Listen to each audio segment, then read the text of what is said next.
These Przewalski's horses are the first of their kind to gallop the vast steppes of Kazakhstan in nearly 2 centuries. Bred at the Prague Zoo, these 3 traveled more than 4,000 kilometers by plane to their ancestral home. They thought the desert was beyond saving. Scientists called the soil biologically dead. Engineers said the dust storms would eventually bury Beijing. Then 11 horses walked off a cargo plane onto cracked earth where nothing had grown in 17 years, given a 15% chance by the world's top ecologists of surviving a single winter. Those 11 became 534, climbing toward thousands. The desert that once swallowed villages is now retreating 47 hectares a year. This is how China weaponized extinction in reverse. The basin, the crisis, the proposal. December 1986, a frozen morning in China's Yungar Basin. 11 horses stepped off a cargo plane onto soil that local ranchers called the land where nothing grows. They were Przewalski's horses, the last truly wild horse species on the planet. This young foal might have been left completely alone, but now his caretakers say that won't happen. His name is Marat, and he's a Przewalski horse, one of the last remaining wild horse species. Extinct in these lands for 17 years. The Chinese government had spent millions importing them from East German and American zoos to release into a desert expanding by 3,000 square kilometers a year. The conservation community responded with contempt. A prominent ecologist writing in Nature called the project "throwing good money after dead soil." A BBC documentary crew flew in to film the release, then packed up after 2 days, certain they were watching an expensive failure in real time. The horses themselves looked almost alien. Stocky builds, mohawk manes, zebra-striped legs, more like prehistoric cave paintings than modern animals. The math was brutal. Winter temperatures hit -40 degrees Fahrenheit. Summer peaks at 104. The soil was so hardened that rainwater could not penetrate more than 2 millimeters. The nearest water source could be 15 kilometers away, hidden under 4 inches of ice. These were zoo-bred animals. They had drunk from automatic waterers their entire lives. Desert survival experts gave them a 15% chance of seeing spring. Officials in Jimzar County were already drafting their explanations for the inevitable failure. The basin had not always been a wasteland. Until 1969, wild horses roamed these steppes for 10,000 years. Then they vanished. A Soviet geological survey team recorded the last confirmed sighting: hoofprints in dried mud, a few strands of tan hair caught in desert grass. After that, silence. What followed was ecological collapse. The soil surface hardened into biological concrete. Rain still fell. The region got 4 to 6 inches a year, but the water sheeted across the impermeable surface and evaporated. Seeds could not germinate. By 1974, scientists were comparing soil samples to lunar dust. Mineral material, biologically dead. The desert advanced like an army.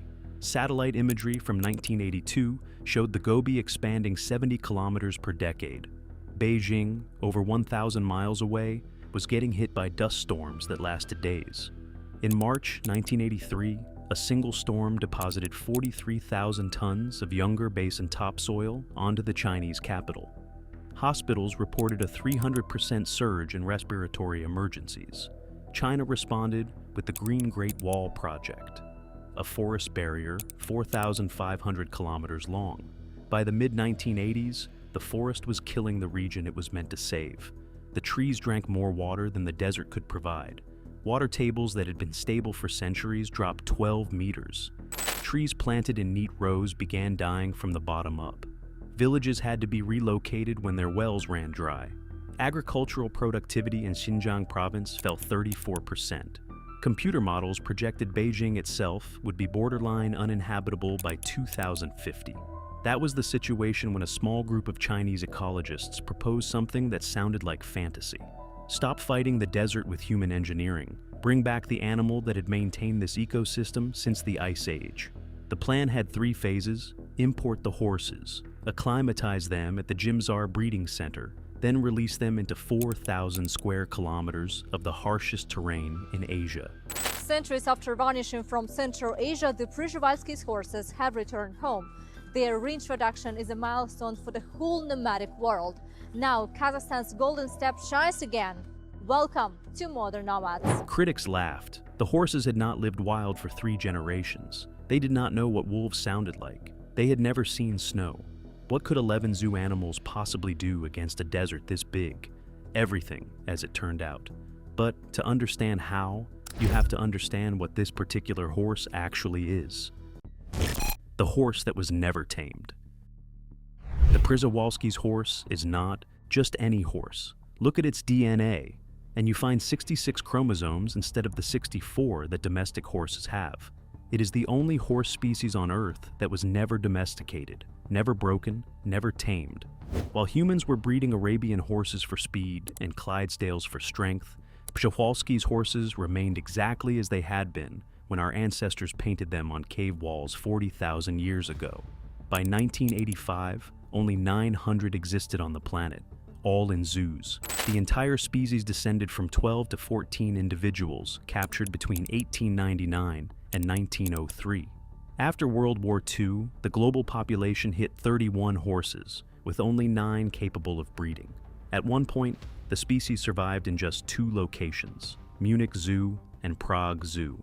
Every living Przewalski's horse today carries that genetic bottleneck, a chromosomal memory of near extinction. Think about that for a moment. The animal China was about to release back into the wild was, in every meaningful sense, a single extended family. A bloodline so thin that a single disease outbreak could erase the species twice over. What makes this animal different is not its rarity. It is what its body actually does to a landscape. Stay with me for the next 90 seconds because this is the part that flipped the entire field of conservation ecology on its head. Hit subscribe before this reveal, because the mechanism you are about to hear is the reason every desert reclamation project on Earth is being rewritten right now. These horses do not just eat grass. They engineer entire ecosystems through 3 biological mechanisms no other animal in the region possesses. Not the camels that Chinese officials had tried introducing in the 1970s. Not the domestic horses local herders grazed on the margins. Not the cattle, not the sheep, not the goats. Only this animal, and only because 40,000 years of unbroken evolution had built it into a living restoration machine. First, mechanical impact. Each horse weighs between 600 and 800 pounds. When they run, their hooves strike the ground with 800 pounds of pressure per square inch. More force than a jackhammer. In the Yungar Basin's hardened soil, this is exactly the force needed to shatter the biological concrete that prevents water infiltration. But horses are not bulldozers. They are selective. They avoid fragile young plants and crush only bare soil and dead vegetation. Every hoof strike is a targeted demolition. Second, movement patterns. GPS tracking would later reveal that Przewalski's horses travel 15 kilometers daily in what mathematicians call fractal patterns. They graze intensively in one spot for hours, then they relocate miles away, then they return weeks later. It looks random. It is not. The pattern creates what ecologists call a disturbance mosaic. Short grass here, tall grass there, bare soil in between. Each microhabitat supporting different species of insects, birds, and small mammals. No human range manager has ever designed a grazing system this efficient. Modern computers cannot replicate the rotation logic. The horses do it by instinct, the way a flock of starlings flies in formation without a leader. Third, biological dispersal. Horse manure is not waste. It is a delivery system. Analysis of Przewalski's horse dung revealed viable seeds from over 20 plant species. The journey through their gut improves germination rates by up to 300%. Stomach acids scarify hard seed coats, breaking dormancy that can persist for years. 1 gram of Przewalski's horse dung contains up to 7.4 viable seedlings, double the dispersal rate of cattle, 8 times that of sheep. Because horses travel 15 kilometers daily, they spread these seeds across vast areas, creating genetic corridors between isolated plant populations. That was the theory. 11 horses with 66 chromosomes, jackhammer hooves, fractal movement, and seed factory digestive systems dropped into the worst soil in Asia. The question was whether any of those mechanisms would still function in animals that had spent 3 generations in captivity. The answer would come in the first winter. and the first winter nearly ended the entire project. The first winter. The horses had lost what researchers called the culture of survival, the learned behaviors passed from mother to foal that no amount of genetic programming could replace. They did not know how to find water in the desert. They did not recognize wolf howls as danger. They had never experienced temperatures below freezing or above 90 degrees Fahrenheit. Their entire universe had been heated barns and timed feedings. They spend roughly a year within acclimatization, and all of them have a natural water source, which is really important because they have to learn how to navigate and how to get to the water. The first months at Jimzar were a battle that nearly vindicated the critics. Within weeks, botfly infestations hit 100% of the herd. The larvae burrowed into the horses' stomachs, creating painful lesions that prevented proper digestion. 2 of the imported horses lost over 100 pounds in the first month. Veterinarians flew in from Beijing, then from Berlin, then from the United States. None of them had treated wild stock that had never seen a parasite before. The protocols did not exist. Every treatment was experimental. Then the first winter arrived. Temperatures plummeted to minus 42 degrees Fahrenheit. The horses, accustomed to heated barns, huddled against frozen winds that cut through the desert like razors. Their distinctive mohawk manes became crusted with ice so thick that some horses could not lift their heads. Snow buried what little grass existed under 3 feet of powder. The wind chill, measured at the breeding center one night in January, dropped past the calibration limit of the thermometer. Local Kazakh herders, who had lived in this climate for generations, told the staff the horses would all be dead by March. The staff at Jimzar watched through binoculars. They were forbidden to intervene unless the entire herd was at risk. 7 horses developed severe frostbite. 2 mares miscarried. 1 stallion vanished for 9 days, presumed dead, before reappearing on a ridge above the breeding center. Gaunt, hollow-eyed, alive. Night watch found horses standing perfectly still for hours in temperatures that should have killed them. They were not frozen in panic. They were conserving energy, burning the absolute minimum of calories needed to keep their core temperatures from collapsing. Then, in the middle of that brutal first winter, the instincts woke up. Not gradually, not as a slow adaptation. Overnight, the stallions began breaking ice with their hooves to reach water beneath. A behavior never recorded in captivity. Nobody taught them. No mother horse had passed it down. They worked it out themselves. Mares developed protective formations around foals during storms, building windbreaks with their bodies. The horses learned to dig through snow using a sweeping motion with their front legs, uncovering grass that domestic horses would have walked right past. The instinct had not been bred out. It had been sleeping, surrounded by the same cold their ancestors survived for 10,000 years. They were waking up. They were remembering how to be wild. This amazing spectacle, truly wild horses living without humans. It's like a vision from the past. By the end of that first winter, 9 of the 11 were alive. The 2 losses had been expected. The 9 survivors were not. The Beijing veterinary delegation revised its predictions. The German consulting team withdrew its formal letter of concern, and the soil underneath the horses had already started to change in ways that no model had predicted. The desert wakes up. By spring 1987, the transformation accelerated past every prediction. Grass species not seen in 17 years began sprouting in the horses' grazing areas. Compensatory growth increased grass biomass 43% in grazed areas compared to ungrazed controls. The soil began changing in ways that stunned the scientists monitoring it. Moisture retention jumped 23% in the first year. Not because of more rainfall, because the horses' hooves had hammered 10,000 tiny craters into every hectare. Each depression became a miniature reservoir, catching rainwater that would have otherwise vanished across the hard pan. The second year, nitrogen levels surged 37%. The horse manure was not just fertilizing the soil, it was injecting millions of gut bacteria that had been missing for decades. By the third year, botanists were documenting the impossible.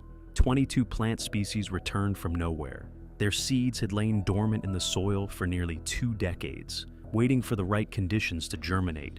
Researchers walking the same transects they had walked a decade earlier stopped constantly to check their maps. The landscape no longer matched their field notes. Then came the cascade. Dung beetles, absent for 15 years, returned in their millions. They buried horse manure, further enriching the soil. Surveys counted 43 insect species not recorded in decades. The insects attracted birds, larks, wheat ears, sand grouse. Small mammals followed, gerbils, pikas, ground squirrels.